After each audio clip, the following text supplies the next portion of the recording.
ओम शांति। 30 सितंबर 2025 के बाबा के मधुर महावाक्य। बाबा कहते मीठे बच्चे, बाप आए हैं सबके दुख हरकर सुख देने, इसलिए तुम दुख हरता के बच्चे किसी को भी दुख मत दो। बाप आए हैं सबके दुख हरकर सुख देने, इसलिए तुम दुख हरता के बच्चे किसी को भी दुख मत दो। प्रश्न: ऊंच पद पाने वाले बच्चों की मुख्य निशानी क्या होगी? ऊंच पद पाने वाले बच्चों की मुख्य निशानी क्या होगी? उत्तर: वे सदा श्रीमत पर चलते रहेंगे, कभी हठ नहीं करेंगे, अपने को आपे ही राज तिलक देने के लिए पढ़ाई पढ़कर गैलप करेंगे, अपने को कभी घाटा नहीं डालेंगे, सर्व प्रति रहमदिल और कल्याणकारी बनेंगे। उन्हें सर्विस का बहुत शौक होगा, कोई भी बुरा काम नहीं करेंगे, लड़ेंगे झगड़ेंगे नहीं। गीत: तूने रात गवाई सो की। ओम शांति। रूहानी बच्चे रूहानी बाप के सामने बैठे हैं। अब इस भाषा को तो तुम बच्चे ही समझते हो और कोई नया समझ न सके। हे रूहानी बच्चे, ऐसे कभी कोई कह न सके, कहना आएगा ही नहीं।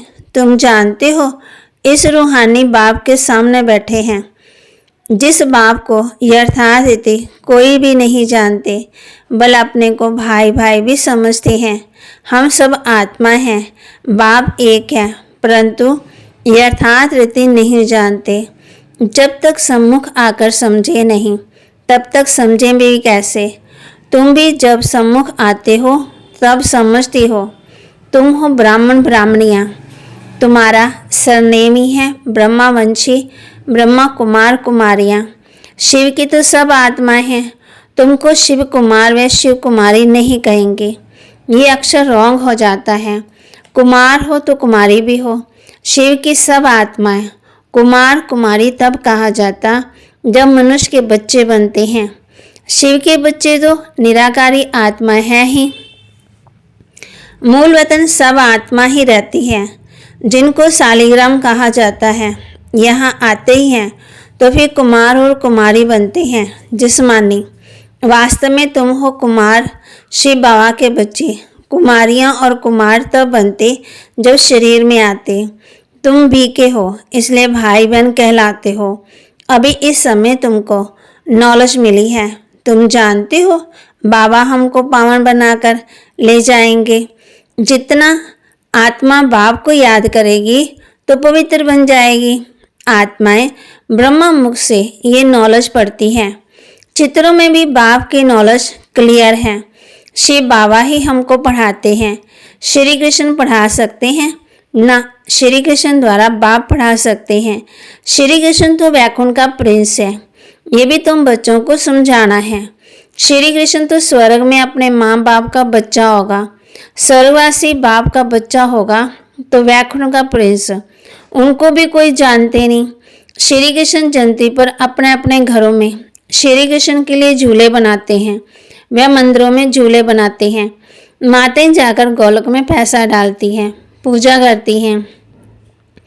आजकल क्राइस्ट को भी श्री कृष्ण मिसल बनाते हैं, ताज आदि पहनाकर माँ की गोद में दे देती हैं, जैसे श्री कृष्ण को दिखाते हैं। अब श्री कृष्ण और क्राइस्ट राशि तो एक ही है, वो लोग कॉपी करते हैं। नहीं तो श्री कृष्ण के जन्म और क्राइस्ट के जन्म में बहुत फर्क है। क्राइस्ट का जन्म कोई छोटे बच्चे के रूप में नहीं होता, क्राइस्ट की आत्मा ने ही कोई में जाकर प्रवेश किया है। बाप कहते हैं विकारों की पैदाइश हो न सके। आगे क्राइस्ट को कभी छोटा बच्चा नहीं दिखाते थे, क्रॉस पर ही दिखाते थे। ये अब भी ही निकला है।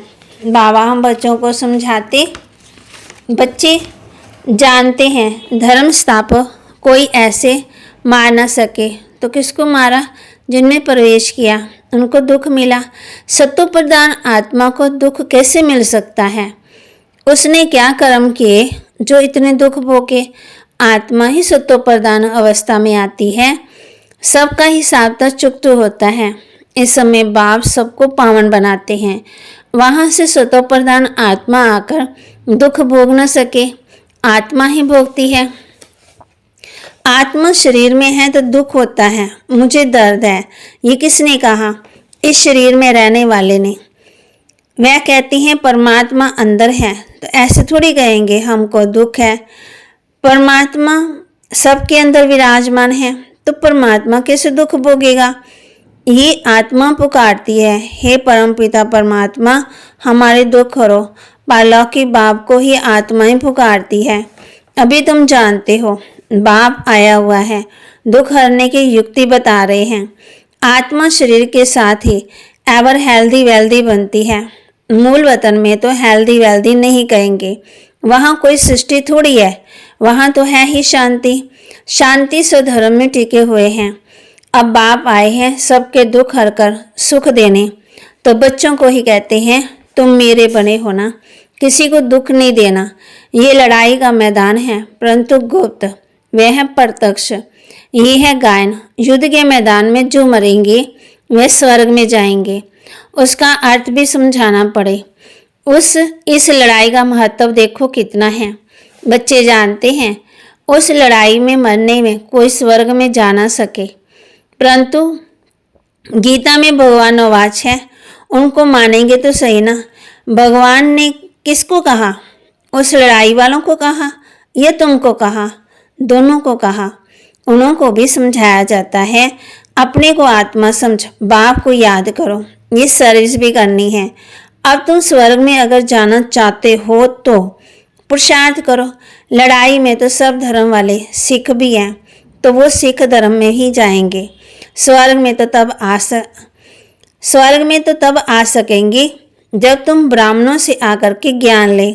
जैसे बाबा के पास आते थे तो बाबा समझते थे तुम लड़ाई करते, शिव बाबा की याद में रहेंगे तो स्वर्ग में आ सकेंगे। बाकी ऐसे नहीं कि स्वर्ग में राजा बनेंगे, नहीं। जास्ती उनको समझा भी नहीं सकते हो, उनको थोड़ा ही ज्ञान समझाया जाता है। लड़ाई में अपने इष्ट देवता को याद जरूर रखते हैं। सिख होंगे तो गुरु गोबिंद सिंह की जय कहेंगे। ऐसा कोई नहीं होगा जो अपने को आत्मा समझ परमात्मा को याद करे। बाकी हाँ, जो बाप का परिचय लेंगे तो स्वर्ग में आ ही जाएंगे। सबका बाप तो एक ही है, पतित पावन। वह पतितों को कहते हैं मुझे याद करने से तुम्हारे पाप कट जाएंगे, और मैं जो सुख धाम का स्थापन करता हूँ उसमें तुम आ जाएंगे। लड़ाई में भी शिव बाबा को याद करेंगे तो स्वर्ग में आ जाएंगे। उस युद्ध के मैदान की बात और है, यहाँ और है। बाप कहते ज्ञान का विनाश नहीं होता। शिव बाबा के बच्चे तो सब हैं। अब शिव बाबा कहते हैं मामे कम याद करने से तुम मेरे पास आ जाएंगे, मुक्तिधाम। फिर जो ज्ञान सिखाया जाता है वह पढ़ेंगे तो स्वर्ग की राजाई मिल जाएगी। कितना सहज है, स्वर्ग में जाने का रास्ता सेकंड में मिल जाता है। हम आत्मा बाप को याद करती हैं। लड़ाई के मैदान में तो खुशी से जाना है, कर्म तो करना ही है। देश के बचाव के लिए सब कुछ करना पड़ता है। वहाँ तो है ही एक धर्म, मतभेद की कोई बात ही नहीं। यहाँ कितना मतभेद है, पानी पर, जमीन पर कितना झगड़ा। पानी बंद करते तो पत्थर मारने लग पड़ते, एक दो अनाज ही नहीं देते तो कितना झगड़ा हो जाता। बाबा कहते दुनिया में देखो झगड़ा कितना है। तुम बच्चे जानते हो हम अपना स्वराज्य स्थापन कर रहे हैं, पढ़ाई से राज्य पाते हैं। नई दुनिया जरूर स्थापन होनी है, नूंद है तो कितनी खुशी होनी चाहिए। कोई भी चीज़ में लड़ने झगड़ने की कोई बात ही नहीं है, रहना भी बहुत साधारण है।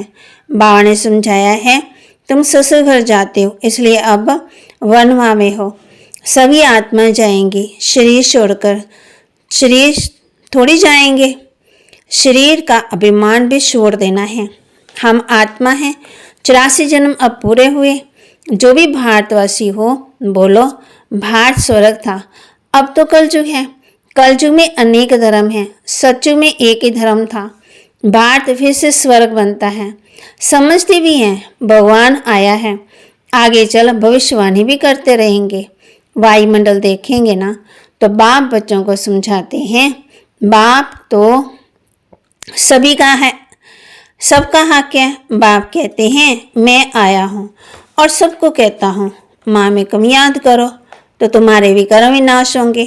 अभी तो मनुष्य समझते हैं कभी भी लड़ाई हो सकती है, ये तो कल भी हो सकती है।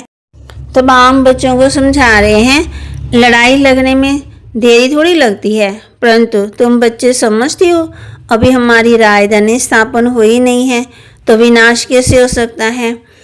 बाप का पैगाम चारों तरफ कहाँ दिया है। पतित पावन बाप कहते हैं मुझे याद करो तो भी कर्म विनाश होंगे। ये पैगाम सबके कानों पर जाना चाहिए। बल लड़ाई लगे, बम भी लग जाए, परंतु तुमको निश्चय है कि हमारी राजधानी जरूर स्थापन होनी है, तब तक विनाश हो ही नहीं सकता। विश्व में शांति कहते हैं ना, विश्व में वार होगी तो विश्व की बा कहते विश्व को खत्म कर देंगे। कहते हैं ये है विश्वविद्यालय, सारे विश्व को तुम नॉलेज देते हो। एक ही बाप आकर के सारे विश्व को परिवर्तन करते हैं। वो लोग तो कल्प की आयु ही लाखों वर्ष कह देते हैं। तुम जानती हो इनकी आयु पूरे 5000 वर्ष है। कहते हैं कड़ाई से 3000 वर्ष पहले हेवन था। इस्लामी, बौद्धी आदि सबका हिसाब निकालते हैं, उनसे पहले दूसरे का कोई नाम ही नहीं। बाप कहते हैं तो तुमको कितना नशा रहना चाहिए। झगड़े आदि के तो बात ही नहीं है। झगड़ते वह हैं जो निर्धन के होते हैं। तुम अभी जो पुरुषार्थ करेंगे 21 जन्मों के लिए प्रारब्ध बन जाएगी। लड़ेंगे झगड़ेंगे तो ऊंच पद भी नहीं मिलेगा, सजाएं भी खानी पड़ेगी। कोई भी बात है, कुछ भी हो जाए तो बाप के पास आ जाओ। गवर्नमेंट भी कहती है ना तुम फैसला अपने हाथ में नहीं उठाओ। कोई कहते हैं हमको विलायत का बूट चाहिए। बा कहते बच्चे अब भी तो वनवा में हो, वहाँ तुमको बहुत माल मिलेंगे। बाप तो राइट ही समझाएंगे ना कि ये बात ठीक नहीं है, यहाँ तुम ये आश क्यों रखते हो। यहाँ तो बहुत सिंपल रहना चाहिए, नहीं तो देवीमान आ जाएगा, ध्यान उस बूट में चला जाएगा। फिर दवाई आदि से संभाल तो सबकी होती है। तो बाबा कहते इसमें अपनी नहीं चलानी है। बाबा जो कहे बीमारी आदि डॉक्टर आदि को बुलाते हैं, तो दवाई आदि से संभाल तो सबकी होती है। फिर भी हर बात में बाप बैठा है। श्रीमत तो श्रीमत है, निश्चय में विजय है। वो तो सब कुछ समझते हैं ना। बाप की राय पर चलने से ही कल्याण है, अपना भी कल्याण करना। बाप कहते हैं बाबा हम बच्चों को कौड़ी से हीरे तुल्य बना दे। बाप कहते हैं यहाँ वैल्यू नहीं है, वहाँ तो वैल्यू, यहाँ तो वहाँ कहते हीरे की कोई वैल्यू नहीं, पाउंड की। तो बाप कहते हैं वहाँ तो सर्विसेबल बच्चों को सर्विस का कितना शौक रहता है, चक्कर लगाते रहते हैं। सर्विस नहीं करते तो उनको रहम दिल कल्याणकारी कुछ नहीं कहेंगे। बाप को याद नहीं करते तो बाप कहते बुद्धि इधर उधर भागती रहेगी, फिर पदवी कम पाएंगे। ऐसे नहीं कि हमारा तो शिव बाबा से योग है, ये तो है ही बीके। शिव बाबा ब्रह्मा द्वारा ही ज्ञान दे सकते हैं, और कैसे देंगे। फिर शिव बाबा को याद करेंगे तो मुरली कैसे सुनेंगे, फिर नतीजा क्या होगा। पढ़ेंगे नहीं तो पदवी क्या पाएंगे। ये भी जानते हैं सबकी तकदीर ऊंच नहीं बनती, वहाँ तो भी नंबरवार पदवी होंगी। पवित्र तो सबको होना ही है, आत्मा पवित्र बनने बगैर शांति धाम जा नहीं सकती। माँ समझाते हैं तुम सबको ये ज्ञान सुनाते चलो। कोई भला अब भी नहीं सुनते, आगे चलकर जरूर सुनेंगे। अभी कितने भी विघ्न तूफान जोर से आए तुम्हें डरना नहीं है, क्योंकि नए धर्म की स्थापना होती है। तुम गुप्त राजधानी स्थापन करे हो। बाबा सर्विसेबल बच्चों को देखकर खुश होते हैं। तुम्हें अपने को आप पे ही राज तिलक देना है, श्रीमत पर चलना है, इसमें अपना हट चल ना सके। मुक्त अपने को घाटे में नहीं डालना चाहिए। बाप कहते बच्चे सर्विसेबल और कल्याणकारी बनो। स्टूडेंट को टीचर कहेंगे ना पढ़कर गैलप करो, तुमको 21 जन्मों के लिए स्वर्ग की स्कॉलरशिप मिलती है। राजधानी में जाना है, यही बड़ी स्कॉलरशिप है। अच्छा, मीठे मीठे सिकिलते बच्चों प्रति माता पिता बाप दादा का याद प्यार और गुड मॉर्निंग। रूहानी बाप की रूहानी बच्चों को नमस्ते। रूहानी बच्चों की रूहानी बाप दादा को दिलवा जान सिकवा प्रेम से नमस्ते। धारणा के लिए मुख्य सार। संगम पर बहुत सिंपल साधारण रहना है, क्योंकि ये वनवाह में रहने का समय है। वहाँ कहते यहाँ कोई भी आश नहीं रखनी है, कभी अपने हाथ में ला नहीं लेना है, लड़ना झगड़ना नहीं है। विनाश के पहले नई राजधानी स्थापन करने के लिए सबको बाप का पैगाम देना है कि बाप कहते हैं मुझे याद करो तो विकर्म विनाश हो और तुम पावन बनो। वरदान। संतुष्टता की विशेषता द्वारा सेवा में सफलता मूर्त बनने वाले संतुष्ट मणि भव। संतुष्टता की विशेषता द्वारा सेवा में सफलता मूर्त बनने वाले संतुष्ट मणि भव। सेवा का विशेष गुण संतुष्टता है। यदि नाम सेवा हो और स्वयं भी डिस्टर्ब हो, वह दूसरों को भी डिस्टर्ब करें, तो ऐसी सेवा ना करना अच्छा है। जहाँ स्वयं के प्रति संपर्क वालों से संतुष्टता नहीं, वह सेवा ना स्वयं को फल की प्राप्ति कराती न दूसरों को। इसलिए पहले एकांतवासी बन स्वयं परिवर्तन द्वारा संतुष्ट मणि का वरदान प्राप्त कर, फिर सेवा में आओ, तब सफलता मूर्त बनेंगे। स्लोगन। विघ्न रूपी पत्थरों को तोड़ने में समय ना गवाकर उसे हाई जंप देकर पार करो। विघ्न रूपी पत्थर को तोड़ने में समय ना गवाकर उसे हाई जंप देकर पार करो। अव्यक्त इशारे। अब लगन की अग्नि को प्रज्वलित कर योग को ज्वाला रूप बनाओ। ज्वाला स्वरूप याद के लिए मन और बुद्धि दोनों को एक तो पावरफुल ब्रेक चाहिए और मोड़ने की शक्ति चाहिए। इससे बुद्धि की शक्ति व कोई भी एनर्जी वेस्ट ना होकर जमा होती जाएगी। जितनी जमा होगी उतना ही परखने की, निर्णय करने की शक्ति बढ़ेगी।